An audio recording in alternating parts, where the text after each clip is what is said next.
తిరుపతి నగరంలోని LIC road officers క్లబ్లో అంతర్జాతీయ మానవ హక్కుల దినోత్సవం సందర్భంగా పౌర చైతన్య వేదిక ప్రథమ రాష్ట్ర సదస్సు జరిగింది.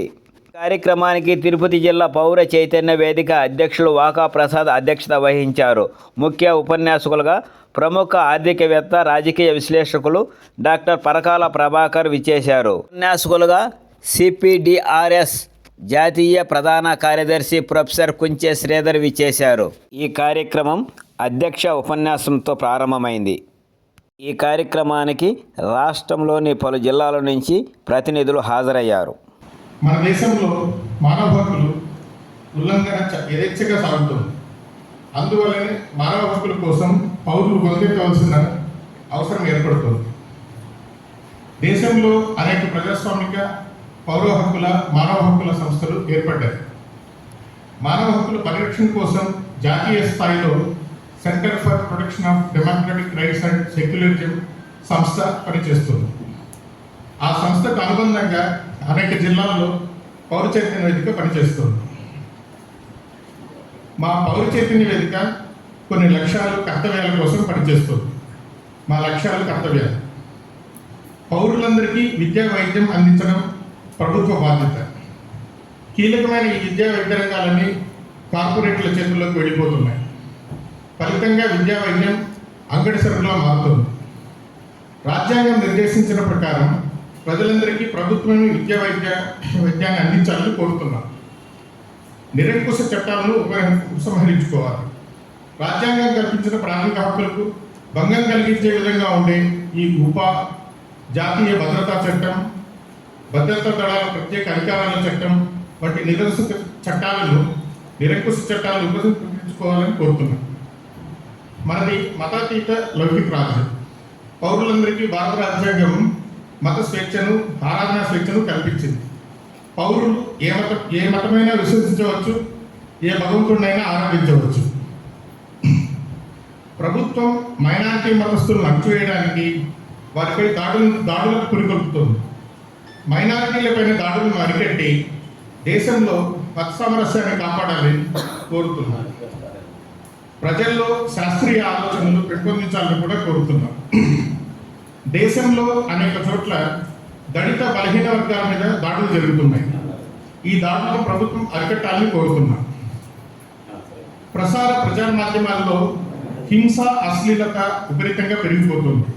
చివరికి బాలికలపై, వృద్ధ మహిళలపై కూడా అత్యాచారాలు జరుగుతున్నాయి. యువత మత్తు పదార్థాలకు బానిసలై పెడతో పడుతుంది. వీటిని ప్రభుత్వం అరికట్టాలని కోరుతున్నాం. కార్పొరేట్ సంస్థలు తమ వ్యాపార ప్రయోజనాల కోసం పర్యావరణాన్ని విధ్వంసం చేస్తున్నాయి. ప్రకృతి విధ్వంసాన్ని అరికట్టి వాతావరణ సమతౌల్యతను కాపాడాలని కోరుతున్నాం.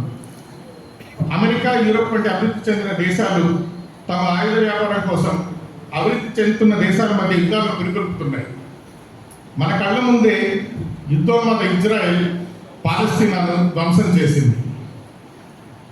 అలాంటి ఇజ్రాయెల్తో మన ప్రభుత్వం ఆయుధ లావాదేవీలు సాగిస్తోంది. ఆయుధ వ్యాపారం అంటే మానవ హక్కులను కాలరాయడమే. ప్రజాస్వామ్యం ఎలాగా దెబ్బతింటోంది దేశంలో అనే దాని మీద మాట్లాడితే బాగుంటుంది అని ఆయన నాకు సూచించారు. నేనేమన్నానంటే ఇంకొంచెం దాన్ని పెంచుతాను. వేదరాజులు, ప్రజాస్వామ్యం వంచబడడం కన్నా మన రాజ్యాంగం ఎలా వంచబడుతుందో దాని గురించి మాట్లాడుకుందాం. కాసేపు ఏమా? ఓకే.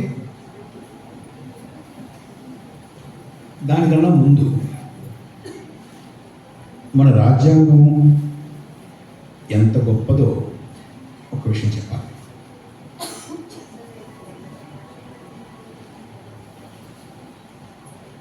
చాలా దేశాలు స్వాతంత్రం సంపాదించగలరు రెండో ప్రపంచ యుద్ధం తర్వాత. అంతకుముందు కూడా కొన్ని దేశాలు ఏర్పడ్డాయి. ఈ ప్రపంచంలో ఏ దేశం ఏర్పడినా అది 1492 కావచ్చు, 1495 కావచ్చు, 1648 కావచ్చు, 1800 సంవత్సరాల్లో కావచ్చు, 16లో కావచ్చు, 17 శతాబ్దంలో కావచ్చు, ఎప్పుడు కావచ్చు, ఏ దేశం ఏర్పడినా మొట్టమొదట ఆ దేశం ఏర్పడిన తర్వాత అక్కడ ఉన్నటువంటి పెద్దవాళ్ళందరూ కూర్చుని ఆలోచించింది, నిర్ణయించింది ఏమిటనంటే ఈ దేశంలో ఎవరు పౌరులు, ఎవరు ఈ దేశంలో భాగస్వాములు, ఈ దేశం ఎవరిది, ఈ దేశం ఎవరికి చెందుతుంది, ఈ దేశ రాజకీయ వ్యవస్థలో భాగస్వాములు ఎవరు. ఇదే ఎక్కువ డిబేట్ జరిగింది. చాలా దేశాలు తీసుకున్న నిర్ణయాలు ఏంటంటే ఈ దేశం ఈ తోలు ఈ రంగులో ఉన్నవాళ్ళకే చెందుతుంది, ఒకటి ఈ భాష మాట్లాడే వాళ్ళకి చెందుతుంది, ఈ మతాన్ని అవలంబించే వాళ్ళకి చెందుతుంది,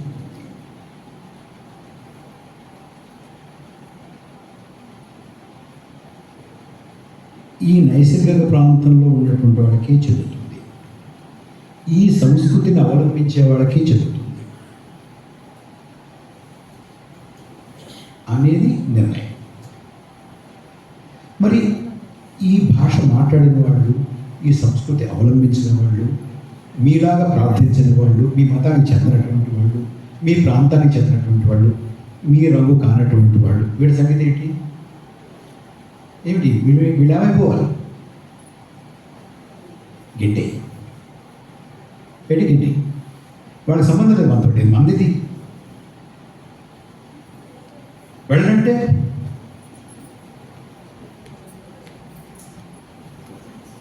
ఏం చేయాలి?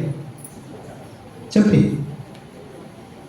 అనేక దేశాలు ఈ దేశంలో, మన దేశంలో ఎవరు భాగస్వాములు, ఎవరు పౌరులు, ఎవరు ఈ దేశానికి చెందాలి అని నిర్ణయించి, వీళ్ళు చెందాలి అని నిర్ణయించిన తర్వాత చెందినటువంటి వాళ్ళని గిట్టేశారు, వెళ్ళకపోతే చంపేశారు.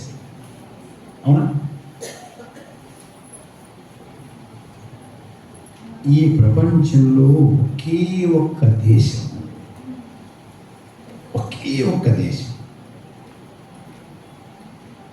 ఈ దేశంలో నివాసం ఉన్నటువంటి ప్రతి వారు ఈ దేశానికి చెందినటువంటి వారే. ఈ దేశంలో పుట్టి ఉన్నటువంటి ప్రతి వారికి ఈ దేశం చెందుతుంది. ఈ దేశంలో ఉన్నటువంటి ప్రతి వారు ఈ దేశ రాజకీయ వ్యవస్థలో భాగస్వాములే అని నిర్ణయించినటువంటి దేశం కేవలం భారతదేశం. అలా నిర్ణయించి ఏర్పరచుకున్నటువంటి రాజ్యాంగం only Indian constitution, no other.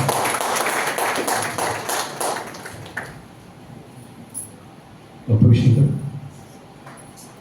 అంటే భారతదేశంలో మతానికి, రంగుకి, జాతికి, సంస్కృతికి, భాషకి, దీనికి కూడా దేశ భాగస్వాములుగా ఉండడానికి అర్హతలు పెట్టనటువంటి దేశం భారతదేశం మాత్రమే, భారత రాజ్యాంగం మాత్రమే. కానీ మనకి అప్పటి నుంచి ఇప్పుడు ప్రతి వాళ్ళకి ఏదో ఒకటి ఉంటుంది కదండి. మనం ఒకటంటే అందరం ఒకటంటే, మా ఊళ్ళో మా అమ్మ అంటూ ఉండేది, అందరిది ఒకదారి అయితే అలాంటి విలుకట్లు ఉంటాయి. వాళ్ళు కాదు, ఇది హిందువులదే హిందూ అని మొదలుపెట్టారు. ఎప్పటి నుంచో ఉన్నారు, ఇప్పుడు ఉన్నారు, ఎప్పుడు ఉంటారు. కానీ ఇది అందరిది అన్నవాళ్ళు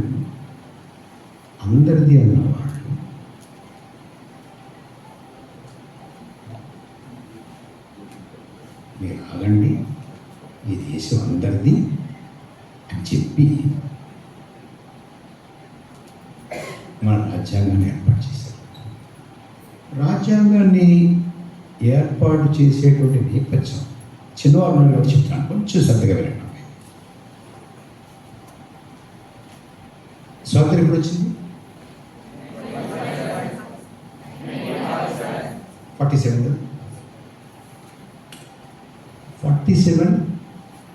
ఆగస్ట్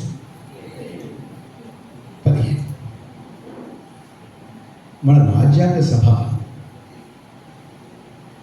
46 నవంబర్లో ఏర్పడింది కదా, స్వాతంత్రానికి ఉంది. అంటే మేము వెళ్ళిపోతున్నాము అని నిర్ణయించుకున్న తర్వాత ఒక సభ ఏర్పాటు చేశాం. మీరు రాజ్యాంగం రాసుకోండి అయ్యా.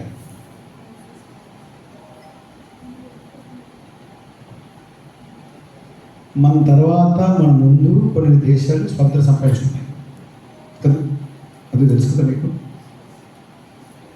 వాళ్ళు ఏం చేశారంటే అమెరికాలోను, ఇంగ్లాండ్లోను మన చాంద్ గారు లాంటి ప్రొఫెసర్లు అడిగి ఎవరు మాకు రాజ్యాంగం రాసి పంపించండి, మీకు ఇంత ఇస్తామన్నారు. వాళ్ళు రాసి పంపించారు. కానీ మన దేశంలో ఉన్నటువంటి పెద్దలు మేమే కూర్చొని రాసుకుంటాం అన్నారు. మేమే కూర్చొని రాసుకుంటాం అని చెప్పి రాజ్యాంగ సభ ఏర్పడింది. మనకి ఎప్పుడు కూడా రెడీమేడ్గా అమెజాన్లో ఆర్డర్ పెడితే వచ్చి లేదు ఎవరు. ఇది స్విగ్గీ కాదు, జొమాటో కాదు, ఇది మాకు సభ కావాలి, మేము కూర్చొని రాసుకుంటాము అని. మీరు నమ్మరు, 3 సంవత్సరాలు రాత్రి పగళ్ళు వాదోపవాదాలు చేసి చర్చలు చేసి ఒక రాజ్యాంగాన్ని రాశారు. ఆ రాజ్యాంగాన్ని రాస్తున్నప్పుడు ఒకసారి మీరు సినిమా చూస్తారా? సినిమాలో అలా వెనకాల వెనకెళ్తుంది, అప్పుడు ఏం జరిగిందో తెలుస్తుంది, ఎలా వస్తుంది, అలాగా కొంచెం ఒకసారి వెనకెళ్ళి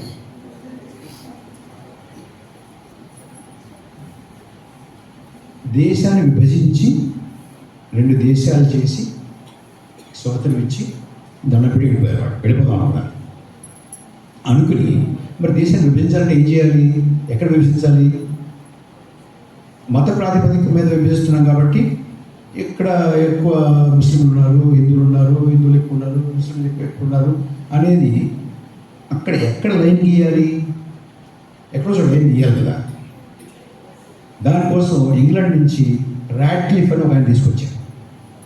ఆయన అంతకుముందు అసలు భారతదేశం ముక్కు మొహం తెలియదండి, పాపం వచ్చాడు. ఆయనకి 15 రోజులు 20 రోజులు అయింది సార్. తొందరగా చేయాలి. ఆయన ఏం చేశాడు? కూర్చుని మ్యాప్ పెట్టుకున్నాడు. ఒక గీత గీసాడు, ఇది గీత గీసాడు, పడమరలో గీత గీసాడు, తూర్పులో గీత గీసాడు. గీసిన తర్వాత ఆయనకి అనుమానం వచ్చింది, ఏదో తేడా వచ్చేలా ఉంది అని. అక్కడ గొడవలు జరుగుతున్నాయి కదా, గొడవలు జరుగుతున్నాయి. ఇది ప్రకటించిన తర్వాత వీళ్ళెవ్వరూ కూడా నన్ను ప్రాణాలతో ఉంటారు, ఎవరు తరిమితలు కొట్టేస్తారని చెప్పి రాత్రి విమానం ఎక్కి లండన్ వెళ్ళిపోయాడు. It's a fact. ఆయన వెళ్ళిన తర్వాత ఆయన ట్రైన్ ఎక్కిన తర్వాతే మీరు దీన్ని విడుదల చేయాలని చెప్పి వెళ్ళాడు. అప్పుడు ఏమైనా ఎగిరింది, ఇక్కడ విడుదల చేశారు. ఇంకా గొడవలు. ఎందుకు గొడవలు అంటే ఒక ఊరు మధ్యలో చెడిపోయిందండి ఒక గీత. కొన్ని ఊరు మధ్యలో చెడిపోతే పర్వాలేదు, ఒక రోడ్డు మధ్యలో చెడిపోయింది. ఊరి ఒక రోడ్డు మధ్యలో చెడిపోయిందా పర్వాలేదు అనుకుంటే ఒక ఇంటి మధ్యలో చెడిపోయింది. ఒక ఇంట్లో ఆ గదేమో పాకిస్తాన్, ఈ గదేమో ఇండియా.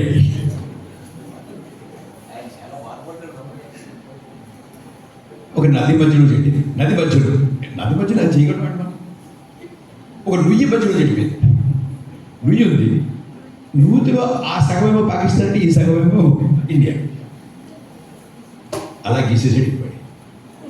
ఇక అక్కడి నుంచి కొట్టుకోవడం, చంపుకోవడం, నరుక్కోవడం మామూలుగా కాదు, ఊహించుకోండి. ఇటు నుంచి అటు కట్టుబట్టలతో ఇక్కడ తరివేస్తే రైలు ఎక్కి అక్కడికి వెళ్ళేటప్పటికి శవాలు వెళ్ళాయి.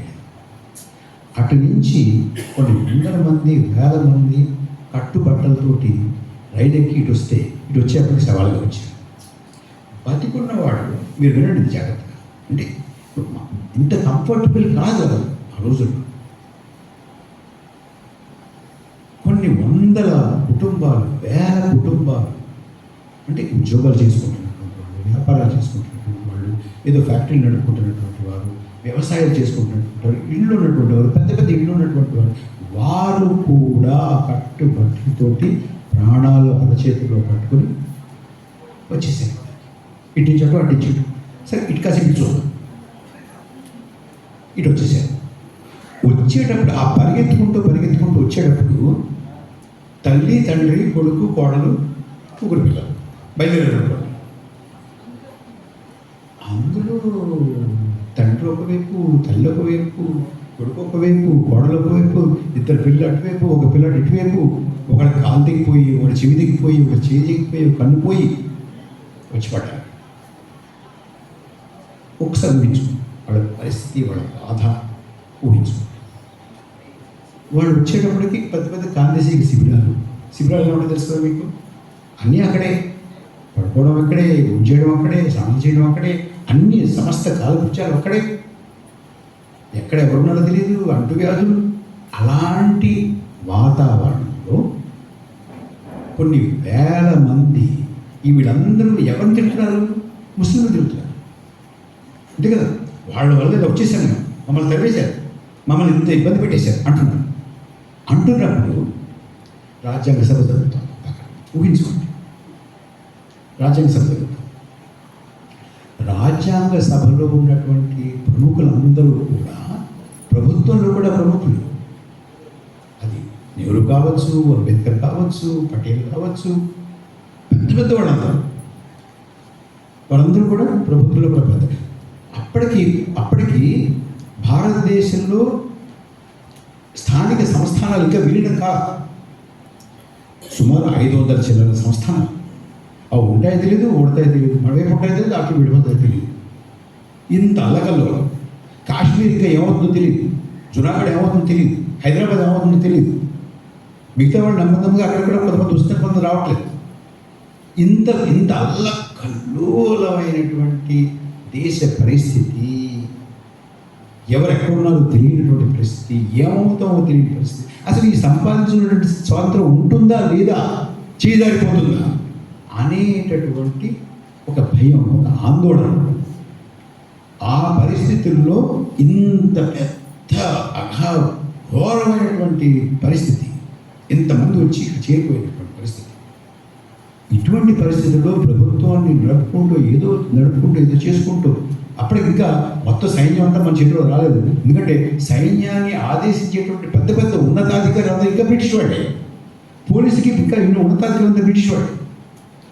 ఇంకా మన చేతికి ఏమీ పగ్గాలు రాకుండా ఇంత అల్లకల్లోలైన పరిస్థితి. ఇది అసలు అదుపులో వస్తుందో రాదో కూడా తెలియదు. ఇంత మారణ హోమం జరుగుతుంది. అందాక శ్రీధర్ గారు చెప్పారే, అన్న తమ్ముడు నిన్నటి వరకు భాయి వాళ్ళంతా పొడిచేసుకున్నాడు. పక్కనున్న వాడిని పొద్దున లేచి పొడిచేసాడు. ఎందుకు పొడిచేసాడు అంతే. అలాంటి పరిస్థితుల్లో ఈ ప్రభుత్వంలో కాసేపు పొద్దున పని చేసుకుని ఇదంతా ఏం చేయాలి అనుకుని ఆలోచించుకుని దానికి కావలసినటువంటి ఆదేశాలు ఇచ్చి అక్కడి నుంచి బయలుదేరి రాజ్యాంగ సభలో వచ్చేవాళ్ళందరూ. ఆ వస్తున్నప్పుడు ఒకసారి ఊహించుకొని కల్పన చేసుకోండి. వస్తున్నప్పుడు ఆ దారిలో ఈ కాందేశీక శిబిరాలు, వాళ్ళ హాహాకారాలు, ఒకడు పిల్లలు ఉండడం, లేని లేకపోవడం, చెయ్యిపోయిన వాళ్ళు, కాలిపోయిన వాళ్ళు, కన్నుపోయిన వాళ్ళు, చెవిపోయిన వాళ్ళు, ముక్కు తెగిపోయిన వాళ్ళు, అంత దారుణమైన పరిస్థితిలో వాళ్ళు ఉండి వాళ్ళు ఏమైనా ప్రతీకారం ఇచ్చుతూ ఉన్నారు. వాళ్ళంతా ప్రతీకారం తెచ్చుకుంటారు ఉంటుంది కదా వాళ్ళంతా. అంత ఉండి వాళ్ళు ఎలా చేశారు, మనం ఎలా చేశారు, వాళ్ళు ఎలా చేశారు, ఆ దేశం ఎలా చేసింది, జనా ఇలా చేశారు, వాళ్ళు ఎలా చేసి వీళ్ళు చేశారు అంటున్నారు. వాళ్ళంతా వీళ్ళందరూ అటువంటి పరిస్థితుల్లో రాజ్యాంగ సభలోకి వచ్చి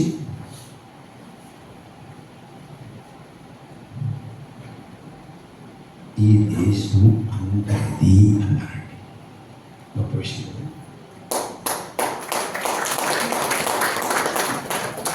Is it humanly possible today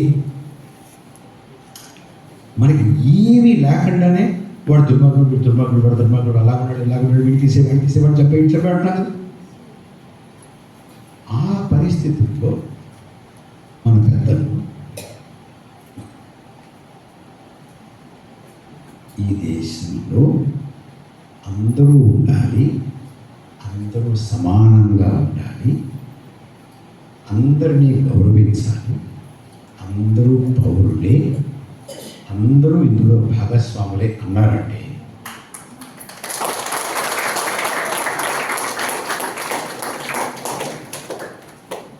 అది ఈ దేశం, ఈ దేశ నాయకత్వం, ఈ దేశ రాజ్యాంగం యొక్క గొప్పతనం. ఉత్కృష్టమైనటువంటి రాజ్యాంగం, ఉన్నతమైనటువంటి నాయకత్వం, మహోన్నతమైనటువంటి దేశం.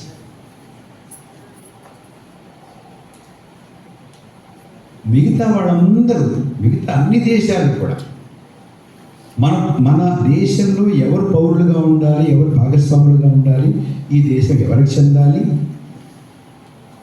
అని నిర్ణయించుకుంటూ ఉంటే మనం దాని గురించి అసలు చర్చ చేయలేదండి. మన రాజ్యాంగ సభలో దాని మీద చర్చ కాదు. మీకు ఇంకో విషయం తెలుసో తెలియదు, చిన్నవారికి చెప్తున్నాను. రాజ్యాంగాన్ని ఆమోదించక ముందే భారతదేశం భారత ఎన్నికల కమిషన్ ఏర్పాటు చేసింది. You know, election commission of India was established much before the constitution adopted. కాన్స్టిట్యూషన్లో కూడా దాని గురించి ప్రొవిజన్ ఉంది. కానీ election commission of India strictly speaking is not a creature of the constitution of India. Election commission ఆ వేళ ఎవరి కింద పనిచేసింది? కాన్స్టిట్యూంట్ అసెంబ్లీ సెక్రటరీ కింద పనిచేసింది.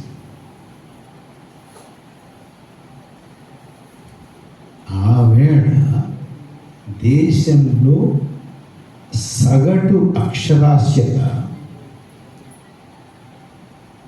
8-9%. Only 7 to 8 or 9 people were literate in the country then.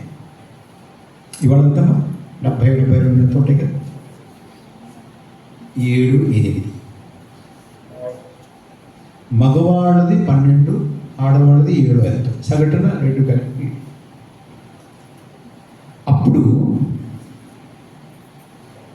మన రాజ్యాంగ నిర్మాతలు ఏమన్నారంటే, చదువు ఉన్నా లేకపోయినా, ఆస్తి ఉన్నా లేకపోయినా, ఏ మతమైనా, ఏ కులమైనా, ఏ భాష మాట్లాడినా, ఎలా ఉన్నా, ఏ ప్రార్థించినా, ఏదైనా సరే ప్రతి వాడికి ఈ దేశంలో ఓటు ఉంటుంది.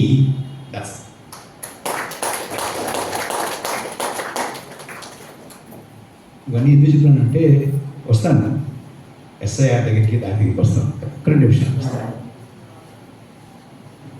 So that is the principle. ఎవరికి ఓటు హక్కు తీయడానికి వీలు లేదు. చదువు లేకపోతే మరి వాడు చదవలేదు కదండి, ఎవరు పోటీ చేస్తున్నారు? గుర్తు ఇవ్వయ్యా. ఇంకో దేశాలు గుర్తులు లేవు తెలుసా మీకు? మన దేశమే గుర్తుని పెట్టింది. వాడు ఎక్కడున్నారో తెలియదు, ఏమన్నారో తెలియదు. ఎప్పుడు కూడా ఈ దేశం వచ్చి అప్లికేషన్ పెట్టుకోండి నాకు ఓటు కల్పించమని అడగలేదండి. ఎలక్షన్ కమిషనే వెళ్ళి నీ పేరేంటి నాయన, నువ్వు ఎప్పుడు పుట్టావు, నీదేంటి అని అడిగి రాసుకుని తయారు చేస్తారు. అంటే అందరినీ మనలో కలుపుకోవాలి అనేటువంటి ఉద్దేశంతో చేసినటువంటి పని. నువ్వు పట్టరా, ఇన్ని పట్టరా, ఈ కాగితం పట్టరా, ఆ కాగితం పట్టరా, ఆ కాగితం పట్టరా, ఈ కాగితం పట్టరా, ఇది అడిగితే అది లేదని ఇప్పుడు మీరు ఇన్సూరెన్స్ చేసుకుని నాకు తెలియదు. ఇన్సూరెన్స్ చేసుకుంటారు కదా మీరు, చేసుకున్నప్పుడు కూడా పడుతుంది చేయండి అంటే. తర్వాత ఏం చేస్తారు? Car insurance, scooter insurance, health insurance చేసుకుంటారు. ఆ కాగితం పట్టంటాడు, ఈ కాగితం పట్టంటాడు, ఈ కాగితం పట్టంటాడు, ఆ కాగితం పట్టంటాడు. అంతేగాని ఇన్సూరెన్స్ చేసినప్పుడు వచ్చి వీడి ఇన్సూరెన్స్ చేసేవాడు అడిగామనుకోండి, వాడు ఇది నా పని కదా, క్లెయిమ్స్ వేరే అంటాడు. అవును కదండి, ఎలక్షన్ కమిషన్ లాగా అంతే, అది పట్ల ఇది పట్ల ఇది పట్ల అది పట్ల అంటే ఇది పట్ల అని వాళ్ళందరినీ తీసేద్దామని పట్టుకొచ్చినా తీసేయచ్చు. వీడు పట్టాలేని ఇది పట్టాలేదని తెలుసు వాళ్ళకి, అంచేది ఇవన్నీ అడుగుతుంటారు. అంటే హౌ టు ఎలిమినేట్ ది, మనం ఏం చేసాము, how to bring in the. ఇప్పుడు ఇల్లు లేనటువంటి వాళ్ళు ఇవాళ ఎక్కువ ఆవేళ ఎక్కువ అండి, ఆవేళ ఎక్కువ కదా. మొన్న 0 ఇంటి నెంబర్లు అండి, ఇంటి నెంబర్ 0 ఉన్నాడు. పేరు మీ ఇష్టం, ఒకే పేరు మీద 50, 60, 70 ఓట్లు, ఒకే ఇంట్లో 500 మంది, 500 మంది ఒక ఇంట్లో, 70 మంది, 80 మంది, 120 మంది. ఆడవారికి మగవారికి ఏమో తండ్రి పేరు, ఆడవారికి తండ్రి ఇంత ABCDEF. ఎవరు ఉంటారండి తండ్రి లాగా? భర్త ABCDEF అని కొట్టడానికి అలిసిపోతారు కొంతమంది. అలిసిపోయిన తర్వాత ఏం కొడతారు? Election commission of India. తండ్రి పేరు ఎలక్షన్ కమిషన్ ఆఫ్ ఇండియా, భర్త పేరు election commission of India. Voter లిస్టులు ఉన్నాయమ్మా. బ్రెజిల్లో ఒక మోడల్, ఆవిడ వాళ్ళకి ఓటర్ బీహార్ వేసి పరిస్థితి అంతే. ఇది ఏం చెప్తారు మనకి? ఓటర్ లిస్టులు ప్యూరిఫై చేయడం చేస్తుంది, ప్యూరిఫికేషన్ అనేది. ఇందులో ప్యూరిటీ ఉందండి. ఇప్పుడు చనిపోయిన వాళ్ళు తీసేయండి, ఇక్కడ ఉండనటువంటి వాళ్ళు తీసేయండి, నాకేం అభ్యంతరం లేదు. మరి వీళ్ళంతా ఎవరండి? 0 ఏంటండి, ABCD ఏంటండి, ఎలక్షన్ కమిషన్ ఆఫ్ ఇండియా ఏంటండి, ఒకే ఇంట్లో 50 ఏంటండి, 100 ఏంటండి, 500 ఏంటండి, ఇవన్నీ ఏమిటండి? ఈ పేరు మీద ఎవరు తీసేశారు? మస్తామని తీశారు, నన్ను తీశారు, రాఘవశర్మ గారు తీశారు, మా శ్రీధర్ గారు తీసేశారు. చూసావు, మన వాళ్ళే కదా వాళ్ళు. ఎలక్షన్ కమిషన్ పుట్టించింది వాళ్ళు. సో దీని అర్థం ఏంటంటే, నిన్న చెప్పానే, పూర్వం ఈ దేశంలో ఎవరు భాగస్వాములు అంటే నాకు కావలసిన వాళ్ళే, నా రక్తమో, నా రంగు, నా మతమో, నా భాష, నా సంస్కృతం అనుకున్నాం కదా. వాళ్ళే ఉండాలి, మిగతా వాళ్ళు గెంటేయాలి, గెంటకపోతే వెళ్ళకపోతే చంపేయాలి కదా.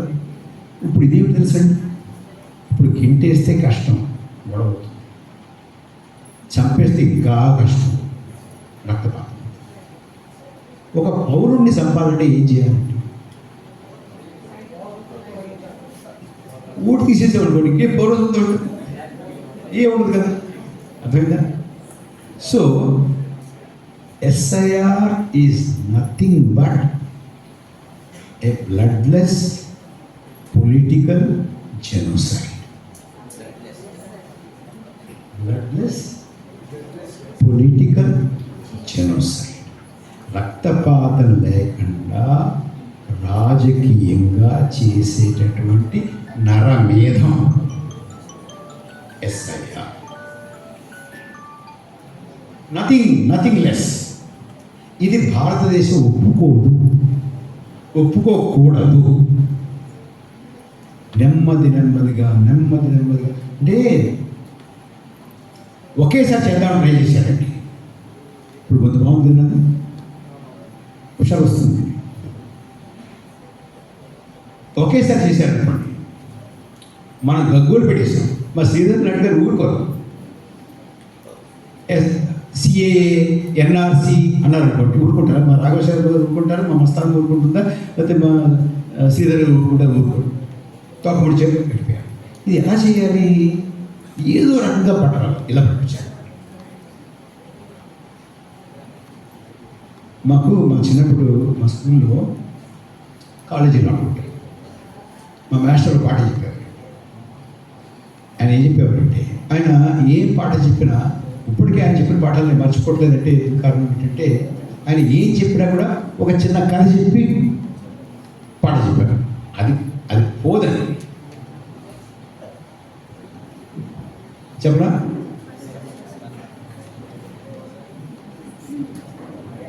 ఒక తప్పేడ అంటే తెలుసు మీకు? మా ఊళ్ళో తప్పేడాలో నీళ్లు పోసి 2 కప్పలు వేసారు. అవి ఊతున్నాయి. హాయిగా అది స్టవ్ మీద పెట్టి చిన్న మంట పెట్టాడు. మా శ్రీధర్ గారు లాంటి కప్ప ఏమంటే, పరకాల గారు ఇది ప్రమాదంగా ఉండేది, బాగా వేడెక్కుతుంది, మనల్ని మార్చేస్తుందమ్మా. నేను అన్నాను, ఇప్పుడు శ్రీధర్ గారికి అన్నీ ఇలాగే ప్రతిదానికి మీరు ఏదో కీడు సెంకిస్తూ ఉంటారు.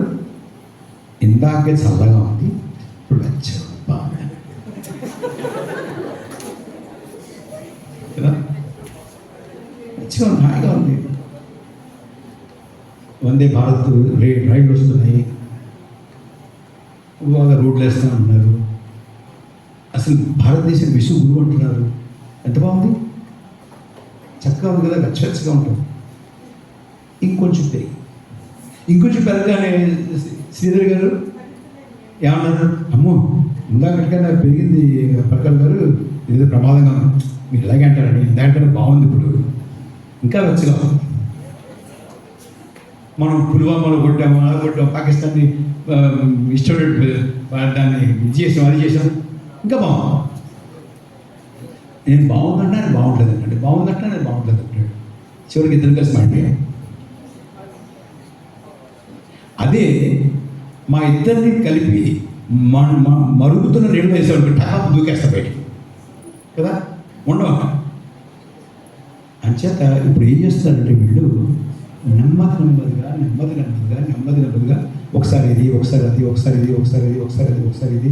ఎందుకంటే ఒకసారి ఇది అయిన తర్వాత రెండోది అవుతుంది కదా, రెండోది అయ్యేటప్పటికి మొదటి మర్చిపోతాడు, దీని మీదే మాట్లాడుకుంటారు. టీవీ పెట్టామనుకోండి ఇదే ఉంటుంది, మీ ఫేస్బుక్లో ఇవే వస్తాయి, పాతపోతుంది. ఇది ఎన్నాళ్ళు వస్తుంది, ఇంకోటి వచ్చేవాడు వస్తుంది, ఆ తర్వాత ఇంకోటి వచ్చేవాడు వస్తుంది. ఇట్లా ఇప్పుడు పెట్రోల్ మర్చిపోయాం, మణిపూర్ మర్చిపోయాం, డాలర్ మర్చిపోయాం, గ్యాస్ మర్చిపోతూ ఉంటాం. నువ్వు పేపర్ వాడి నువ్వు డాలర్ ఏమయ్యా, డాలర్ పాత న్యూస్ ఎప్పుడు అంటే పాత న్యూస్. మణిపూర్ ఎప్పుడు, ఎందుకంటే ఇప్పుడు మణిపూర్ ఇవాళ డిబేట్ చేద్దాం, వందే మాత్రం ఎప్పుడో, కానీ ఇప్పుడు కరెంట్ 10 గంటలండి మన లోక్సభ. సో నెమ్మదిగా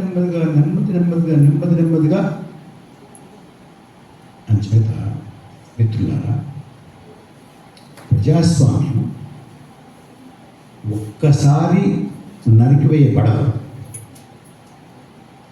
ప్రజాస్వామ్యాన్ని పూర్వకాలం చేసేవాడు. ఒక్క రాత్రి ప్రకటన వచ్చేది, మేము అధికారం తీసుకుంటున్నాం, రాజకీయ నాయకులు ఏం కావట్లేదు, మేము ఈ దేశంలో లా అండ్ ఆర్డర్, శాంతి భద్రతలన్నింటినీ పునరుద్ధరిస్తాం, అభివృద్ధి చేస్తాం, కరప్షన్ లేకుండా చేస్తాం, ఏదో ఒక చెప్పి పార్లమెంట్ని ముట్టడి చేసి, ప్రెసిడెన్షియల్ ప్యాలెస్ ముట్టడి చేసి, ప్రెసిడెంట్ అరెస్ట్ చేసి, ఎంపీని అరెస్ట్ చేసి, మంత్రులను అరెస్ట్ చేసి, ప్రధానమంత్రి అరెస్ట్ చేసేసాడు. ఇప్పుడు అలా చేయట్లా, నెమ్మదిగా స్మాల్ మనకు తెలియకుండానే, మన కళ్ళ ఎదురుకుండానే రాజ్యాంగాన్ని, ప్రజాస్వామ్యాన్ని ఒక్కోటి తీసిపారేస్తారు.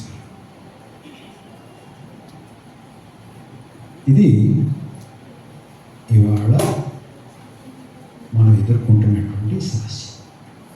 నేను 2-3 విజ్ఞప్తులు చేద్దామని ప్రత్యేకంగా వచ్చాను. ఒకటి,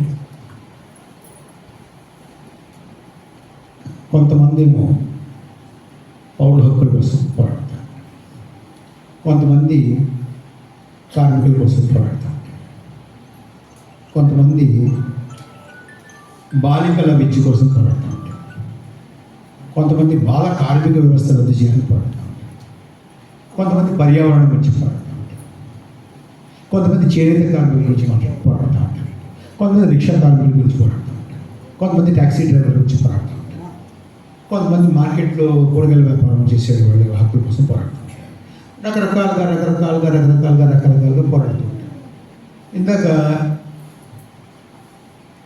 శ్రీధర్ గారు చెప్పారు, అది నాది కాదు కదా, ఇది నాది, ఇది నీది కాదు కదా, నువ్వేంటి ఇందులోకి వచ్చావు, నువ్వేంటి అందులోకి వచ్చావు, మనం మనం మనం మనం మనం ఏర్పడిందే బాలకార్మికుల కోసం ఏర్పడ్డాం. ఇవన్నీ మనకెందుకు? మనం ఏర్పడిందే పౌర చైతన్యం కోసం. ఇవన్నీ మనకెందుకు? మనం ఏర్పడిందే పర్యావరణం కోసం. ప్లాస్టిక్ వాడకూడదు, ఇంతే, నేను ఇంకేం చూడండి, ఇంతే చూస్తాను అని చాలామంది గిరిగిసి కూర్చున్నారండి దేశం. వారందరికీ నేను మీ ద్వారా చేసేటువంటి విజ్ఞప్తి ఏంటంటే, మీరు కనుక ఇవాళ మన ప్రజాస్వామ్యానికి, మన రాజ్యాంగానికి వాటిల్లినటువంటి ముప్పుని ఎదుర్కోవడానికి ఇవన్నీ పక్కన పెట్టి సంసిద్ధులు కాకపోతే, పోరాడకపోతే కొన్ని మాసాల్లో మీకు పోరాడడానికి వేరే ఏమి ఉండదు. ఇట్స్ ఓవర్, గేమ్ అయిపోయింది.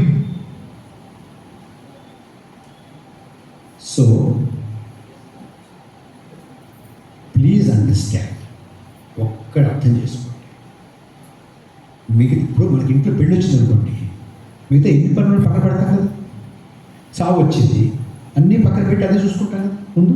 ఏమన్నా లేకపోతే స్కూల్కి వెళ్ళాలి, నేను కాలేజీకి వెళ్ళాలి, నేను బజార్ వెళ్ళాలి, నేను షాప్ తీయాలి అంటాం, అన్నాం కదా ముందు. ఇది ఇవాళ రాజ్యాంగానికి చావు వచ్చింది, ప్రజాస్వామ్యానికి చావు వచ్చింది. మిగతా అన్నీ పక్కన పెట్టి రాజ్యాంగాన్ని, ప్రజాస్వామ్యాన్ని రెండు చేతులతోటి కాపాడుకోకపోతే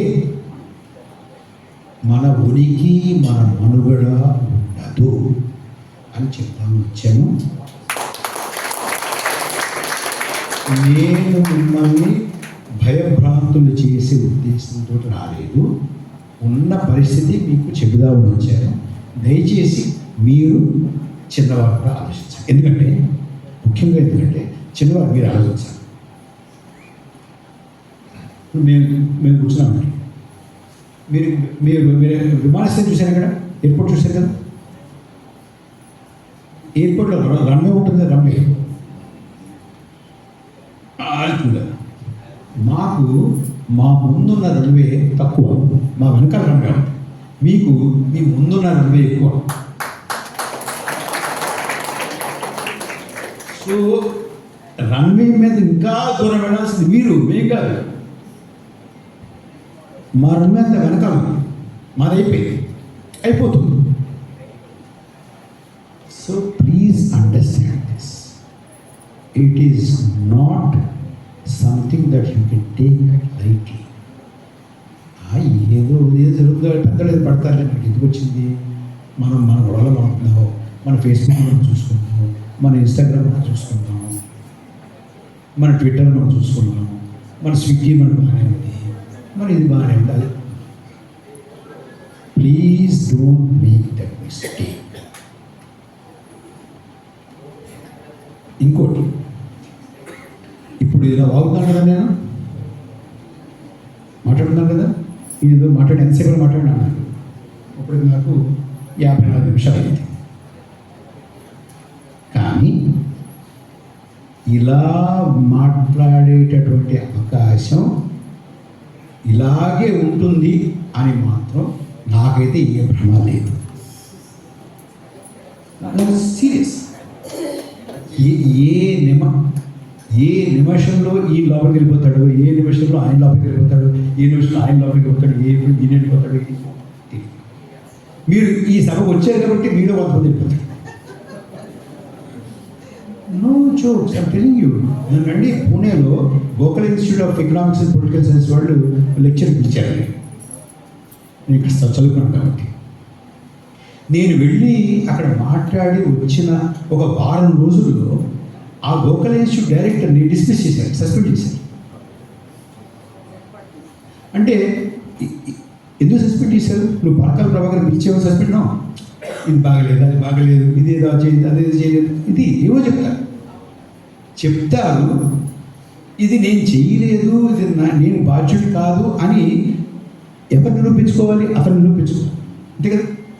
అది నెలలు పడుతుందా, వారాలు పడుతుందా, సంవత్సరాలు పడుతుందా, దశాబ్దాలు పడుతుంది. ఉమర్ ఖాలిద్ ఉన్నాడు, ఏం చేసాడు పాపం, ఎవడంటే అబ్బాయి ఉంటాడు, వాడు ఈ దేశం మొత్తాన్ని పిగిలించి పారేయగలడా స్మాల్ ఫెలో. కానీ వాడిని 5 ఏళ్ళు ఇంతవరకు బెయిల్ లేకుండా, విచారణ లేకుండా, ఛార్జీ షీట్లు లేకుండా లోపల పెట్టారంటే ఏంటి అర్థం? వాడు గొప్ప మనడం కాదు, రే జాగ్రత్త, ఏం చేయగలరో తెలుసా నీకు అని ఈ రాఘవ శర్మతోటి ఈ శ్రీధర్ తోటి చెప్పడానికి అనమాట. అంతేనా? దే ఆర్ ఎగ్జాంపుల్స్, అలా చేస్తాము అని చెప్పడానికి. సో రాజ్యాంగం, ప్రజాస్వామ్యం ఇవాళ అంత పెద్ద ముప్పుని ఎదుర్కొంటుంది. ఇంకొక మాట చెప్పాలి, నాకండి రాఘవ గారు కొంతమంది మిత్రులు అడుగుతూ ఉంటారు, ఏమండి ఎన్నాడు ఉంటుందండి ఇలాగా అంటే, జాతకం చెప్పమంటావా? ఎన్నాడు ఉంటుంది ఏంటి? నువ్వు ఎన్నాడు ఉండనిస్తే ఎన్నాడు ఉంటుంది? నో, ఇలా ఉండడానికి వీలు లేదు, నువ్వు రోడ్డుకు 2 నిమిషాలు తోక విడిచి పారిపో.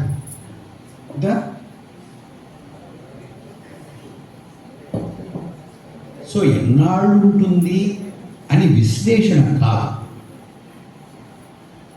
ఇది ఉండకూడదు అనే కార్యాచరణ.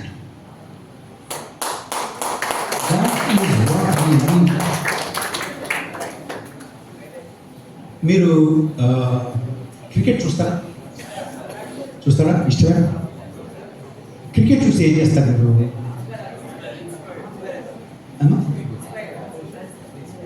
బెట్టింగ్ చేస్తారా? బెట్టింగ్ బాగా పెట్టేస్తారు. ఏం చేస్తామంటే మనం మామూలుగా నా చిన్నప్పుడు ఏం చేసామంటే పాప్కార్న్ తెచ్చుకుంటాం, లేకపోతే ఉప్మా చేయమంటాం, కూర్చుంటాం, మ్యాచ్ చూస్తాం, భలే కొట్టాడు,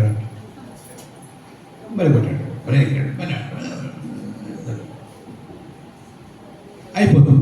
ఒక టీం అయిపోతుంది, ఒక టీం ఓడిపోతుంది కదా మమ్మస్తాను. అయిపోయిన తర్వాత కొంతమందిలో బాగా తెలివాడు అనేక మ్యాచ్లు చూసేవాడు ఉంటారు, మీకన్నా ఎక్కువ మ్యాచ్లు చూసేవాడు ఉంటారు. వాడు ఏమంటారంటే, అసలు బౌలింగ్ కుదరలేదండి, సరిగ్గా బౌలింగ్ చేయదు.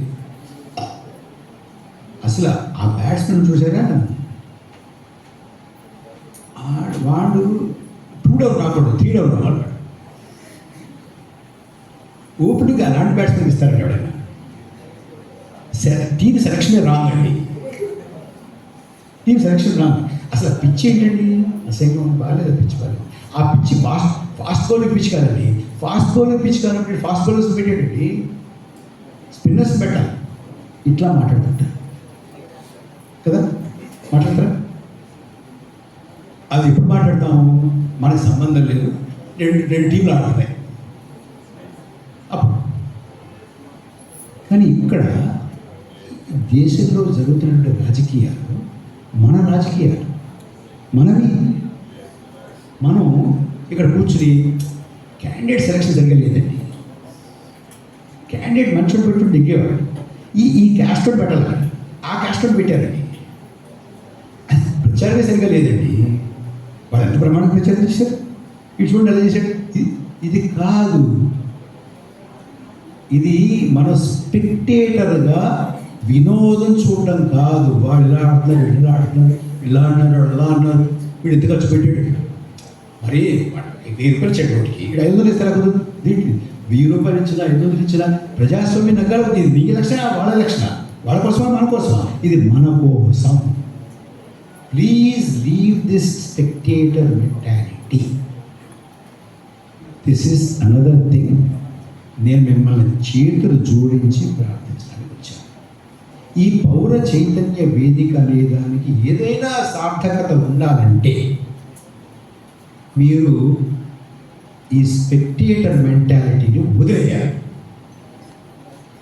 కార్యరంగంలోకి రావాలి. Feet on the ground education.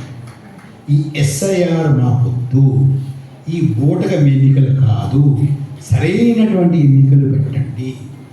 ఎన్నికల సంఘం నిష్పక్షపాతంగా ఉండేలాగా ఉండాలి. ఎన్నికల సంఘం ప్రభుత్వం యొక్క శాఖగా ఉండడానికి వీలు లేదు. నాకు నేను ఇలా అక్కడెక్కడ మాట్లాడుతుంటాను కదండి, ఏదో వీడియోలో ఇంగ్లీష్లో అక్కడ తీసి పెడుతుంటే ఓ రోజు నేను ఫ్లైట్లో ట్రావెల్ చేస్తుంటే శ్రీధర్ గారు నా పక్కన ఒక ఆయన కూర్చున్నాడు. మీరు వరకాల గారు ఇంగ్లీష్ అడిగాడు కాబట్టి తెలుగు చెప్తున్నాను. అవునండి, అవును, మీరు అదర్ డే మీరు అన్నారు ఎన్నికల సంఘం బీజేపీ కబ్జాలకు వెళ్ళిపోయింది, నేను రాశారు చూసి చదివానండి. అవునండి, ఏమండి మీరే ఇచ్చాండి మీకు ఎన్నికల సంఘం ఉన్నారేంటి మీరు? మీకు బీజేపీ సంగతి తెలుసా? ఏంటండి బీజేపీకి మహిళా మోర్చా అంటారు. వాళ్ళు ఏం చేస్తారంటే మహిళలందరినీ ఆర్గనైజ్ చేస్తారు. అవునా, ఐడియా ఉందా మీకు? కొంతమంది తెలుసు. కిసాన్ మోర్చా రైతుల కోసం, యువ మోర్చా యువకులందరినీ ఆర్గనైజ్ చేయాలి. వాళ్ళలో దేశభక్తిని పెంపొందిస్తారు. దేశభక్తి. మైనారిటీ మోర్చా అలాగే అది మైనారిటీని ఆర్గనైజ్ చేయడానికి, యువకులను ఆర్గనైజ్ చేయడానికి, రైతులను ఆర్గనైజ్ చేయడానికి, మహిళలను ఆర్గనైజ్ చేయడానికి ఉన్నాయి కదండి. అలాగే వాళ్ళకి ఎన్నికల మోర్చా ఉందండి. అది ఇదేనండి. మీరు ఎందుకంటే ఊరికే మీరు అలసిపోతుంటారు ఎవరి చెప్పి అది that is the election Morcha of BJP. Please understand అని చెప్పాడు. నేను ఇన్నాళ్ళుగా ఇంత చదువుకుంటూ ఇంత తిరుగుతూ ఉంటే కూడా నాకు తట్టలేదు అది ఆయన చెప్పాడు. సో దాన్ని మనం ఇది కాదు, this has to be election commission of India. ఇందాక ఎవరో మనవాళ్ళు టిఎన్ శేషన్ గురించి చెప్పారు. మీరు చెప్పారు టిఎన్ శేషన్. ఆయన ఏమన్నాడంటే ఆయనకి ఒకసారి గవర్నమెంట్ ఆఫ్ ఇండియా నుంచి ఒక మంత్రి దగ్గర నుంచో లా మంత్రి దగ్గర నుంచో అక్కడి నుంచో ఉత్తరం వచ్చింది దాని మీద to mister TN Seshan, election commissioner government of India నుంచి. ఆయన look mister minister, I'm not election commissioner government of India, I'm election commissioner of India. నేను ఎన్నికల కమిషనర్ భారత ప్రభుత్వం కాదు, భారతదేశ ఎన్నికల కమిషనర్. I'm election commissioner of India, not government of India. I don't have to come to you, you don't have to come to me. You write a letter, I reply to it. అంతే.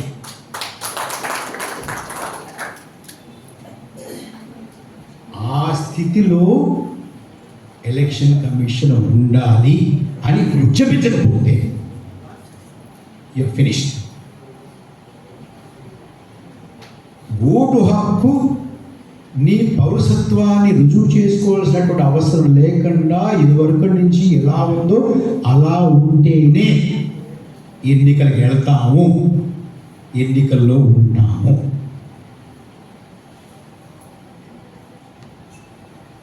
ఇదివరకు లేదా, అదివరకు లేదా? ఏమండి ఇదివరకు ఉందో లేదో నాకు తెలియదు. ఇప్పుడు ఉండకూడదు అని అంటున్నా, అనకూడదా? మరి అప్పుడు అనలేదు, అప్పుడు నేను పుట్టలేదు కాబట్టి అనలేదు. ఇప్పుడు నేను పుట్టాను, చూస్తున్నాను, ఇలా ఉండకూడదు అంటున్నాను. అంటే ఏంటి నీ ఉద్దేశం ఏమిటి? అప్పుడు ఉంది కాబట్టి ఇప్పుడు ఉంది అంటున్నావు నువ్వు. అప్పుడు వాడు మోసం చేసి ఇప్పుడు నీ మోసం చేస్తాను అంటున్నావు. అలాంటి చెప్పు. అది కాదు కదా. అంచేత 2 ఉదాసీనత వదలండి. ఇది స్పెక్టేటర్గా మన గేమ్ చూడడం అనేది మానేయండి. The game we are also players. This is not a cricket match. This is election. Election is for us, for this country. ఈ రకమైనటువంటి మానసికంగా సిద్ధమై మనం ముందుకు వెళితేనే ఈ రాజ్యాంగాన్ని, ఈ పౌరసత్వాన్ని, ఈ ప్రజాస్వామ్యాన్ని, ఈ భారతదేశం ఎందుకు నిలబడింది నాళ్ళు ప్రపంచంలో భారతదేశం యొక్క విలక్షణమైనటువంటి స్వరూపం ఏమిటి అనేది మనం నిలబెట్టుకోగలుగుతాము.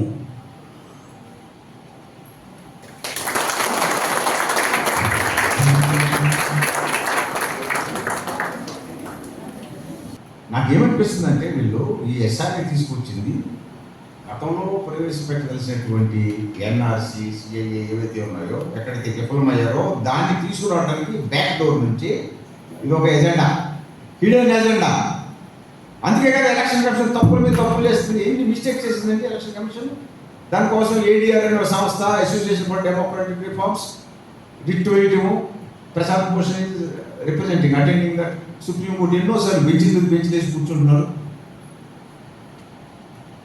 బీహార్ ఎన్నికలకు ముందే సెప్టెంబర్ 21 మేము వెబినార్ జరిగేటప్పటికే ప్రశాంత్ భూషణ్ ఏం చెప్పాడంటే 65 లక్షల మంది ఓటర్ పేర్లు లేవు, లిస్టులో తీసేసారు. ఎందుకు తీసారో తెలియదు, ఎలా తీసారో తెలియదు. దాన్ని సుప్రీంకోర్టు జోక్యం చేసుకోవచ్చు. ఎవ్రీ టైం సుప్రీంకోర్టు నువ్వు ఇది చేయలేదు, నువ్వు తప్పు చేస్తున్నావు చెప్పాల్సి వస్తుంది కదా. తప్పుల మీద తప్పులు చేస్తున్నారు. చెప్తే అది లేదు మేము మళ్ళీ చేస్తాం, మళ్ళీ దాన్ని తిరిగి పరిశీలిస్తాం, పునఃపరిశీలిస్తామని చెప్పి మళ్ళీ లిస్టు పబ్లిష్ చేశారు. దాంట్లో 50 లక్షల పైగా ఏమి లేవు. అయితే మీరు ఎప్పుడైనా ఒక లిస్టు పబ్లిష్ చేసినప్పుడు ఎలక్షన్ కమిషన్ పేరు ఆయన తీసేసే లిస్టులో ఇంకో కాలం ఉంటుంది పక్కన, పేరు, అడ్రస్, తర్వాత 3వ కాలం. ఆ కాలం ఏంటంటే the reason for which you have removed his name, you should mention in that column. But election commission అసలు ఆ కాలమే తీసి పడేసింది. ఆ కాలం లేకుండా 50 లక్షల మంది మళ్ళీ సుప్రీం కోర్టు ఎలక్షన్ జోక్యం చేసుకుంది. ఏది ఆ కాలం ఏది చూపించింది. అదే కోర్స్ కాలం ఇచ్చారు వాళ్ళు. యాక్చువల్లీ ఒక వ్యక్తి పేరు ఓటర్ లిస్ట్ నుంచి వాళ్ళు తీసేసినప్పుడు the reason why and individually ఆ particular voter is a citizen. ఆయనకి మెసేజ్ పంపించాలి, లెటర్ పంపించాలి, నీ పేరు ఇది తీసేసింది, ఇందువల్ల తీసేసేమో, ప్లస్ ఏదైనా ఒక డాక్యుమెంట్ అవసరం ఇది పట్టుకోరా మేము చూస్తాము.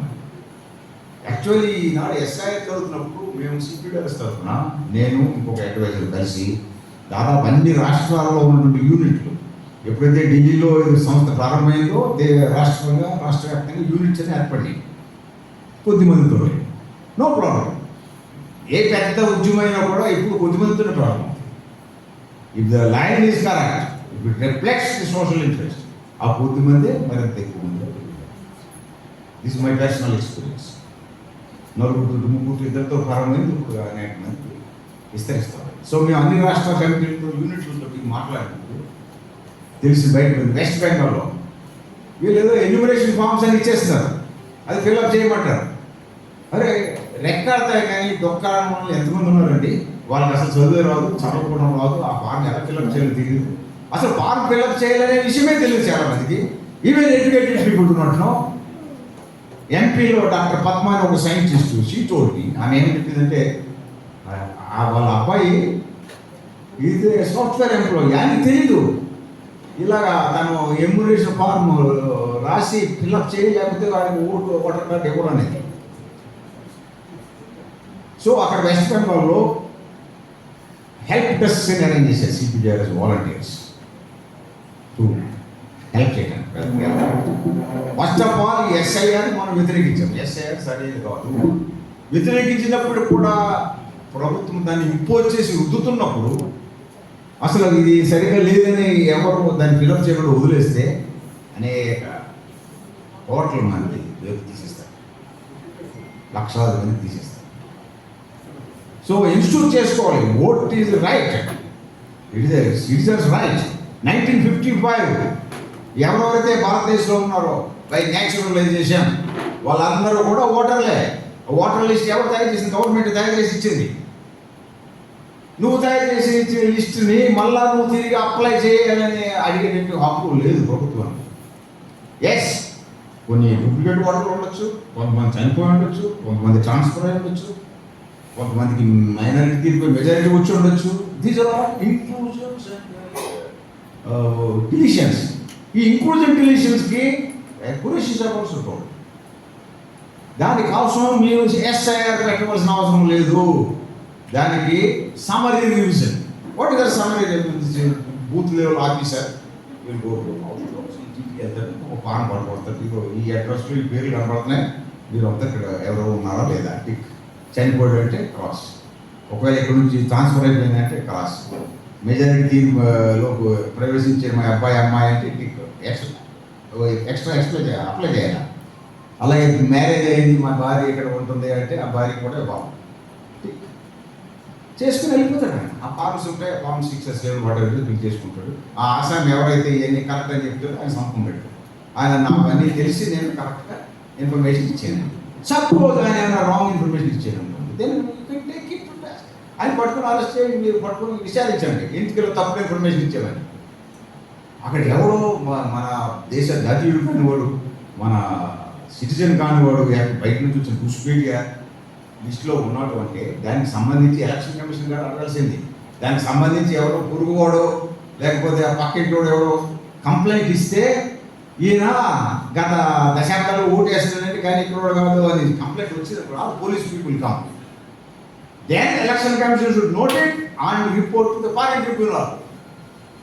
They are nobody to talk about this citizenship. అందువల్లే కదా వాళ్ళు ఆధార్ కార్డులో ఫస్ట్ అది రుజువు కాదు, ఆధార్ కార్డు పనికిరాదన్నారు ఫస్ట్ బీహార్ రాష్ట్రంలో. Then supreme court told why Aadhaar card ఎప్పుడు వెళ్ళదని. అప్పుడు వాళ్ళు ఏం అర్థం చేశారు తెలుసా, ఆధార్ కార్డు సిటిజన్షిప్ ప్రూఫ్ కాదు కదా. దెన్ సుప్రీం కోర్టు ఆర్గ్యూ, మీరు ఆ విధంగా సిటిజన్షిప్ ప్రూఫ్ అంటే మీరు చెప్పిన ఇంకో 11 డాక్యుమెంట్స్ ఏం చెప్పారో అవి కూడా సిటిజన్షిప్ ప్రూఫ్ కాదు. సిటిజన్షిప్ అనేది నిర్ణయించడానికి ఫారెన్ ట్రిబ్యునల్ చుట్టూ ఆ సమాధానం government agency. We are nobody to ask that. అంటే అప్పుడు ఆధార్ కార్డు పనిచేసేసి ప్రమాదం ఎక్కడ ఉందంటే ఇప్పుడు 50 లక్షల పైగా అక్కడ తీసేసి గవర్నమెంట్ ఎలక్షన్ కమిషన్ ఏం చెప్తుంది, అది ఎవరు అప్పు చేయట్లేదు కదా, అందరూ ఒప్పుకుంటారు. అరే ఎప్పుడు అప్పు చేయలేదు, నేను ఎప్పుడు అప్పు చేస్తాను, నా పేరు తీసేసేది ఓటర్ లిస్ట్ నాకు ఇన్ఫర్మేషన్ ఉన్నప్పుడే కదా, నాకు చెప్పబెట్టకుండా మీరు తీసేసి ఆ లిస్ట్ కూడా రేపు 2-3 రోజుల్లో పోలింగ్ ఉందనగా అప్పుడు మీరు పబ్లిష్ చేసి మీరు అందరూ ఇప్పుడు అప్లై చేయాలంటే ఎక్కడ నుంచి వస్తుంది. This is the game they are doing.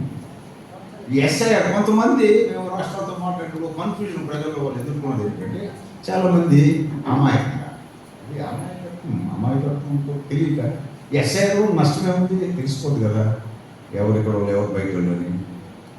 అరే ఎక్కడ బయట బంగ్లాదేశ్ ఏమని తెలుసా, మీ దగ్గర ఎంతోమంది మా దేశస్తులు ఉన్నారు నాన్ సిటిజన్స్ అని చెప్తే ఆ లిస్ట్ ఇవ్వండి, వాళ్ళు స్టేట్లెస్ పీపుల్గా ఉంటాను లేదు, ఏదో ఏర్పాటు ఇంటర్నేషనల్ మాట్లాడుకుని అని బంగ్లాదేశ్ ప్రభుత్వం అడిగితే అమిత్ షా టోల్డ్ మా దగ్గర ఎటువంటి సమాచారం ఏమీ లేదు.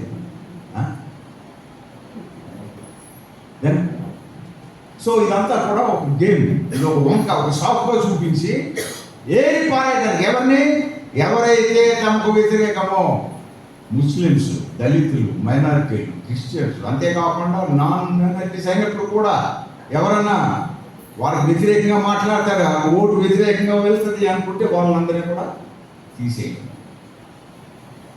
తీసేసి ఇప్పుడు ఓటు లేకుండా చేసేదనుకుంటున్నాం మనం. రేపు పొద్దున ఇప్పుడు సుప్రీంకోర్టు చెప్పింది ఏది పట్టించుకోకుండా తప్పులు చేస్తున్నారు.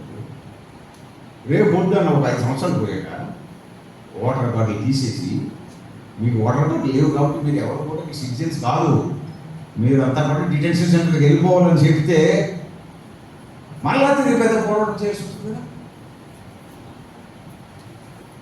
2014 నుండి భారతదేశంలో భారత ప్రభుత్వం డిటెన్షన్ సెంటర్స్ నిర్మాణం ప్రారంభించింది.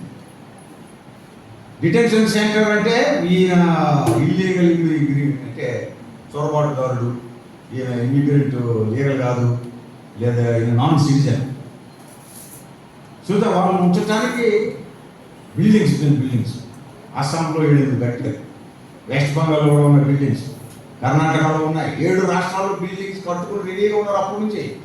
Then way they are going, why they are building, వీళ్ళు ఏంటి అంటే వీళ్ళందరినీ అలా కాదు మందలుగా అక్కడ తోసేటువంటి జంతువులాగా. సో ఈ type of polarisation, centralisation, fascisation అంటాం. అది ఫ్యాసిజానికి బాట వేసేటటువంటి ఈ ప్రక్రియ, దీన్ని సపోర్ట్ చేయడం లేదు. అమాయకంగా ఎస్ఐ ఉంటే పర్వాలేదని చెప్పిన వాళ్ళకి ఎక్స్ప్లెయిన్ చేస్తున్నాం. మరి 2002-4లో జరిగింది కదా ఎస్ఐఆర్, మళ్ళీ ఇంకోసారి చేస్తారు. అరే 2002-4లో జరిగిన ఎస్ఐఆర్ కారణం టిఎన్ శేషన్ అని ఒక ఆయన ఎలక్షన్ కమిషన్ ఉండేవాడు, 1997 దాకా ఉన్నాడు. ఆయన ఏం వరకు వచ్చేసరికి మనం డిజిటైజ్ చేయాలి. ఈసీలు వచ్చింది, ఎలక్ట్రానిక్స్, ఆటోమేషన్, డిజిటైజేషన్ మొత్తం ప్రపంచవ్యాప్తంగా నడుస్తున్నప్పుడు డేటాకి మనం డిజిటైజ్ చేయాలని ప్రపోజల్ ఆయన తీవ్రంగా పెట్టినప్పుడు దానికి స్పందిస్తూ గవర్నమెంట్ పనిచేసి 2007 నాటికి తిరిగి మళ్ళా లిస్ట్ తయారు చేసి ఒక్కొక్క కార్డు ఇవ్వాలి. ఈపీఐసి అంటారు కదా, ఫోటో ఐడెంటిటీ కార్డ్. దాని ప్రక్రియ అక్కడ స్టార్ట్ అయింది. దానికి కానీ ఏం అవసరమైంది? ఎస్ఐఆర్. ఎస్ఐఆర్ అంటే ఏంటంటే ఒక మాటలు చెప్పాలంటే నేడు ఉనికిలో ఉన్నటువంటి ఎలక్ట్రల్ రూల్ ఏదైతే ఉందో దాన్ని చెత్తపట్లు వేసేయడం, కాల్చి పడేసి మళ్ళీ కొత్తగా పేర్లు తీసుకుని అప్లై చేయమని రాయండి. ఆ ప్రక్రియ అప్పుడు చేశారు ఎస్ఐఆర్. ఎన్ని నెలలు పట్టిందని దానికి? ఏదో 1 నెల, 2 నెలలు, 3 నెలల కార్యక్రమం అది 2 సంవత్సరాలు పట్టింది. కురేషి సాబ్తో నేను మాట్లాడాను, ఏం జరిగింది ఇలా. నాకు తెలిసిన విషయం ఏంటంటే అన్ని సంవత్సరాలు పడుతుంది, పెద్ద ప్రక్రియ ఇది. కాబట్టి ఇటువంటి ఎస్ఐఆర్ అంటే స్పెషల్ ఇంటెన్సివ్ రివిజన్ అనేది మనం మాటికి చేయాల్సిన పని కాదు, చేయకూడదు. ఏదైనా క్వశ్చన్ వస్తే సమరీ రివిజన్ చేద్దాము, ఇంటికి వెళ్ళి వాళ్ళు ఎంక్వైరీ చేస్తారు. అంతేగాని మళ్ళా తిరిగి ప్రతి పౌరుణ్ణి ఎవరైతే 1955 నుంచి ఓటు కలిగి ఉంటూ ఓటు చేస్తూ వస్తున్నాడో ఒక సిటిజన్గా, నేచురలైజ్డ్ ఇండియన్ సిటిజన్గా ఆయన్ని తిరిగి మళ్ళీ నువ్వు అప్లై చేయి అని అడగవలసిన పని లేదు మరి నిర్ణయిస్తున్నాడు. అటువంటి ఇప్పుడు వీళ్ళు బలవంతంగా SI unnecessary, not at all necessary. మీకు సిటిజన్స్ గురించి దాన్ని తెలుసుకోవాలంటే దానికి వేరే మార్గాలు ఉన్నాయి. మీరు ఈ షాపుతో ఓట్లు సంఖ్య తగ్గించేసి ఓటు చోరీ చేయండి. ఓటు చోరీ వల్ల వాళ్ళకి లాభం కలుగుతుంది. ఎంత లాభం కలుగుతుందో డీటెయిల్స్ మనకు తెలుస్తుంది తర్వాత. ఇప్పుడు చాలా బయటకు వచ్చినాయి. బట్ అది పక్కన పెట్టండి. ఓటు చోరీ ఈ గవర్నమెంట్ ఇంకో గవర్నమెంట్ రావచ్చు, కూటమి రావచ్చు, అది కాదు మన ప్రశ్న. As N Indian citizen I have a voting right. You cannot challenge. I have been voting for the past 2 minutes. Now here you are asking me to apply and also no guarantee. మీరు application ఇచ్చిన మాత్రం guarantee లేదు. Tamil Nadu our batch of volunteers are telling, ఈ BLO ఆఫీసులో వచ్చిన booth level ఆఫీసులో 2 forms తీసుకోవాలి. 2 ఫార్మ్స్లో ఒక ఫార్మ్ ఫిల్అప్ చేసి ఆయన పట్టుకెళ్ళిపోతే ఇంకో ఫార్మ్ ఓటర్ దగ్గర పెట్టుకోవాలి. చాలా చోట్ల 2 ఫార్మ్స్ తీసుకోవట్లేదు, ఒక ఫార్మ్ ఫిల్అప్ చేసి వెళ్ళిపోతున్నాడు. వెళ్ళిపోయి ఎవరు పెట్టారు? కొన్ని బీహార్ ఎలక్షన్లో ఒక 3-4 లక్షలు అంటే యాడ్ చేశారని విన్నాను. యాడ్ ఎడిషన్ ఎవరిదండి? బీజేపీకి తెలుసు తమ ఓటర్లు ఎవరెవరు ఎక్కడెక్కడ ఉన్నారు. Pool network, whole India network ఉంది వాళ్ళకి. తమ ఓటర్లు ఎవరెవరో తెలుసుకోవాలి. వాళ్ళ ఎవరికి ఓటర్ కార్డు లేకుండా ఉండకూడదు. దాన్ని ఇన్సూర్ చేసుకోవడం కోసం చక్కగా యాడ్ చేస్తుంది. మన వాళ్ళని యాడ్ చేసుకోవడం వాళ్ళని తీసి, ఇది కార్యక్రమం. ఒక మాటలో చెప్పాలి, ఇప్పుడు దీన్ని మనం అనుమతించరాదు, పోరాటం చేయాలి. అయితే అది ఇంపు వచ్చేసేది మాట. Now we have to get it. ఒకసారి పోయిన తర్వాత మళ్ళీ దాన్ని తీసుకురావడం కోసం పోరాటం చేయడం కష్టం అవుతుంది. మీ తీర్మానాలు అది కూడా ఒక తీర్మానం విన్నాను నేను, చాలా సంతోషం. ఎస్ఆర్ వ్యతిరేక తీర్మానం తీసుకోండి, ప్రజలతో ఉండాలి మనం ఉండి. రేపు పొద్దున్న లిస్టు December 11 లాస్ట్ డేట్ అన్నారు, కొంచెం ఎక్స్టెండ్ చేసేలా ఉన్నారు. Kerala also they last what ever time they publish the list. అందులో ఎవరెవరైతే లేరో వాళ్ళందరి దగ్గరికి వెళ్ళాలి. పీపుల్స్ కమిటీస్ ఏర్పాటు చేసుకొని చైతన్యం పడుతూ ముందుకు తీసుకోండి. Today on this international human rights day, IHRD 10th December, last 10th December also పౌర చైతన్య వేదిక నన్ను పిలిచారు. అంబేద్కర్ లా కాలేజీలో ఒక సెమినార్ జరిగింది. ఎవ్రీ ఇంటర్నేషనల్ హ్యూమన్ రైట్స్ డేకి ఒక స్లోగన్ ఇస్తుంది అంతర్జాతీయంగా. అప్పుడు స్లోగన్ ఏంటి? Hour rights right now. అది స్లోగన్. అంటే ఇక ఆలస్యం చేయకుండా హక్కుల కోసం పోరాటం. 2025 December 10th, this slogan is our essentials, our rights, our daily essential. అంటే హ్యూమన్ రైట్స్ ఒక ఎసెన్షియల్ అండ్ డైలీ ఎసెన్షియల్. దీనికి విద్య, వైద్యము, వాక్ స్వాతంత్రము, జీవించే హక్కు, ఇటువంటి ఉపాధి, ఇవన్నీ కూడా హక్కులు. అసలు వాక్ స్వాతంత్రం అనేది చాలా ఇంపార్టెంట్ అండి. అదే లేకుండా చేస్తుంది.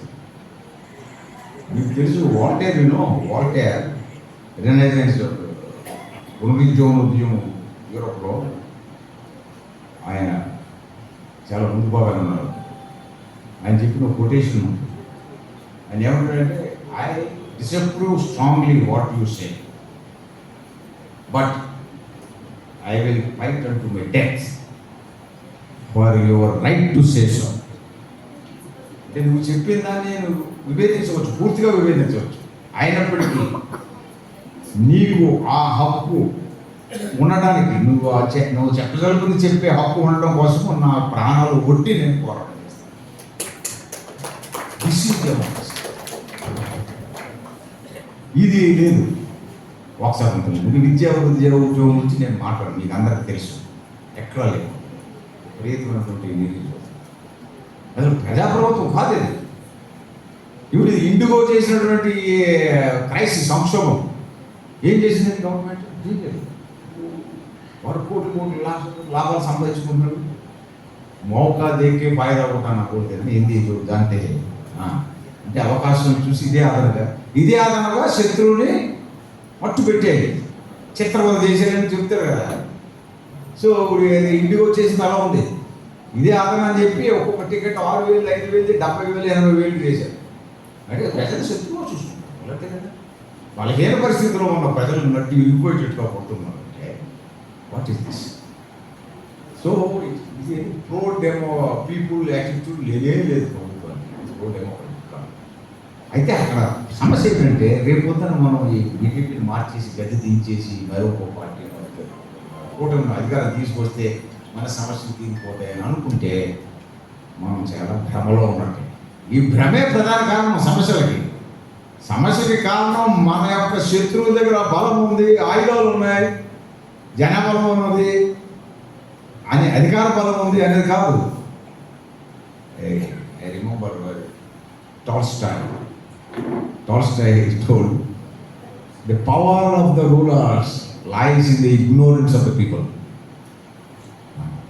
ప్రజల యొక్క అజ్ఞానంలోనే పాలకుల యొక్క పరిపాలించే శక్తి ఇవి ఉంటుంది. So that is aim of CPDRS. ప్రజల్లో చైతన్యాన్ని పెంచడం కోసం సెమినార్స్, లీఫ్లెట్స్, స్టేట్మెంట్స్. మన సంచార సాథి అని ఒక యాప్ బలవంతంగా ఇంపోజ్ అనమాట మ్యాండేటరీ చేసి ప్రకటించేశారు December 2. ఇమ్మీడియట్లీ ఆ నైట్ కూర్చొని రిలీజ్ స్టేట్మెంట్. December 3 వెనక్కి తీసుకోక తప్పలేదు. కొంతమంది మన సభ్యుల్లోనే మీరు చేస్తారు కార్యక్రమాలు బాగానే ఉంది, గుర్తు చీల్చుకుని అరుస్తారు, చెప్తారు, ఏంటి ప్రయోజనం? Defeatist mentality. ఏం ప్రయోజనం, ఏం చేసినా ప్రయోజనం అన్నవాళ్ళ ద్వారా సమాజానికి ఏమీ బాగుంటుంది. ప్రతి దానికి every action reaction. If I speak good, it will have a little of some good reaction. If I do bad, it will have bad reaction. But if I am neutral, if you think it is not having reaction, wrong. Neutral also is strengthening the opponent. నోరు మెదపకుండా ఉంటే వాళ్ళ యొక్క దురాగతాలు మరింత పెరిగిపోతాయి. కాబట్టి అడుగుతున్నాను, ఖండిస్తాను. అది తప్పు అన్నప్పుడు ఖండించకపోతే ఆ తప్పు నాకు తెలియకుండా నా సబ్ కాన్షియస్ మైండ్లో ఒప్పుగా నేను పరిగణించి నేను కూడా అలాగే తయారవుతా. So I have to say wrong. ఈ చైతన్యం కలిగించారు మన ప్రజల్లో. నాకేం పోయిందిలే, అదెవరో వాళ్ళకి వెళ్ళి జరుగుతుంది. I must tell you, Hitler support చేశాడు. ఆయన ఏదో మంచి చేస్తున్నాడు దేశానికి, అదే కదా దేశానికి ఏదో మంచి చేస్తాను అనుకుంటాడు. అబ్బో ఆ తర్వాత అర్థమైంది ఆయన చేస్తున్నటువంటి ఈ ఫ్యాసిస్టిక్ టార్చర్ అండ్ సప్రెషన్. ఆయన కొటేషన్ చాలామంది చెప్తుంటారు, మీకు కూడా తెలిసే ఉంటుంది. వాళ్ళు సోషలిస్ట్ని పట్టుకోవడానికి వచ్చారు, సోషలిస్ట్ని పట్టుకుని లోపలేసేస్తారు. నేను నోరులేదు, ఎందుకంటే నేను సోషలిస్ట్ని కాదు. ఆ తర్వాత ట్రేడ్ యూనియనిస్ట్ని పట్టుకెళ్తున్నాను, నేను నోరు వెప్పలేదు, నేను ట్రేడ్ యూనియనిస్ట్ని కాదు. ఆ తర్వాత యూదుల్ని తీసుకెళ్ళిపోతున్నాను, అప్పుడు నోరు వెప్పలేదు, నేను యూదుల్ని కాదు. ఆ తర్వాత నన్ను తీసుకెళ్ళడానికి వచ్చారు. నేను చుట్టూ చూస్తే కళాయి చూసి ఎవరు లేరు, నన్ను ఆదుకోవడానికి ఎవరు లేరు. దిస్ విల్ హ్యాపెన్, ఇది నాకు రాదు అని అనుకోవడం లేదు, అందరిని ఎఫెక్ట్ చేస్తుంది. ఇంకొకటి ఏంటంటే sensitise society.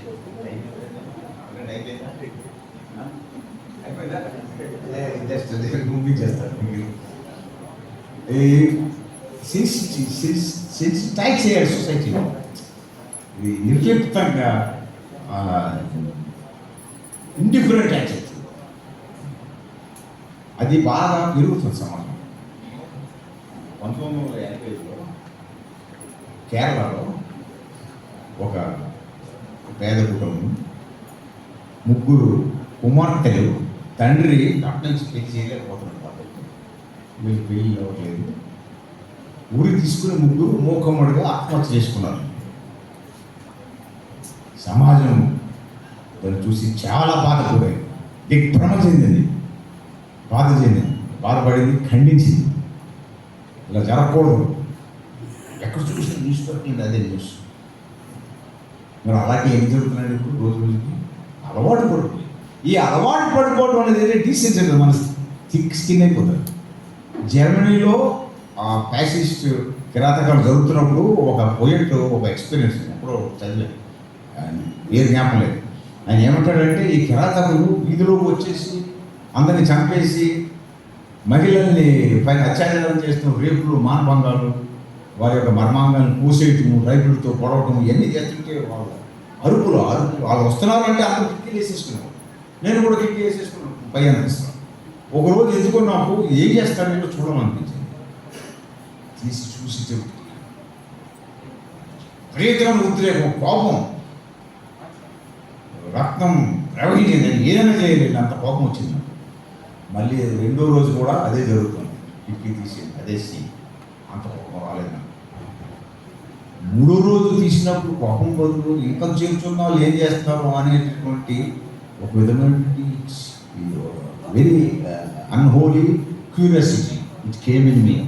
That is the time I realise this is very bad అని రోజు ఇచ్చింది.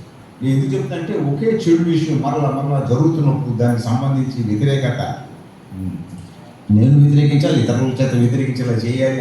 ఆ ప్రభావం లేకపోతే సర్దుబాటు అయిపోతుంది, కాంప్రమైజ్ అయిపోతాము, ఇంక ఇలాగే ఉంటుందిలే అనుకుంటాం, దానికి అలవాటు పడిపోతుంది. సో ఈ ఇండియన్ సైక్ అంటే మానసికత, భారతదేశ మానసికత అలా అలవాటు పడకుండా కాపాడుకోవాల్సిన బాధ్యత ప్రతి పౌరుడిది. సిపిడబ్ల్యూసీ అటువంటిది. మీరు పౌర చైతన్య వేదిక పేరు మీద చేసిన ఉద్యమాలన్నీ కూడా ఆ విధంగా ప్రజలను చైతన్యపరచాలి. చైతన్యం, పౌరుల యొక్క చైతన్యాన్ని అభివృద్ధి చేయడమే ధ్యేయం. చైతన్యాన్ని అభివృద్ధి చేయడానికి సంస్థాపాలను పెంచుకోవాలి, మేధావుల సహాయం తీసుకోవాలి. మేధావులు అంటే carriers of thoughts, intellectuals. But మేధావి వర్గాన్ని సాధారణ ప్రజల్ని కలపాలి. ఈ రెండు కలిసినప్పుడు విస్ఫోటకమే, ఎవడో ఆపలేడు దాన్ని. సో అటువంటి బ్రహ్మాండమైన ఈ పోరాటంలో భాగస్తులకి అందరికీ కూడా అభినందనలు తెలియజేస్తూ, నాకు ఈ అవకాశం ఇచ్చినందుకు కృతజ్ఞతలు తెలియజేస్తూ